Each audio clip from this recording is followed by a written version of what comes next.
Sesosok mayat ditemukan dalam plastik di pojok tembok pintu masuk material. Saksi yang pertama kali menemukan awalnya mengira plastik tersebut berisi sampah. Saat dicermati lagi ternyata ada sikut di dalamnya. Warga kampung Jembatan 2 di Jalan Raya Cilebut, Kelurahan Sukarsemi RT 2/3, Kecamatan Tanah Sareal, Kota Bogor dikejutkan dengan penemuan mayat dalam plastik di pojok tembok pintu masuk material. Mayat dalam plastik tersebut pertama kali ditemukan oleh Dedi, seorang sopir angkutan material. Sekitar pukul 7 waktu Indonesia Barat, Dedi menjalani rutinitasnya membuka gerbang material karena akan mengantar pesanan bahan bangunan. Namun saat akan membuka gerbang material, ternyata pagarnya tidak bisa terbuka lebar karena ada yang mengganjal. Ia pun kemudian mencoba memindahkan tumpukan sampah yang mengganjal pagar tersebut. Namun saat diangkat, rupanya plastik yang awalnya dikira berisi sampah tersebut sangat berat.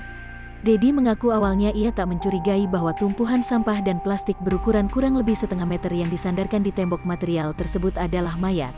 Namun saat diangkat ternyata memiliki bobot yang berat. Dedi pun kemudian melihat ada bentuk kaki dan sikut yang terlihat dari luar plastik.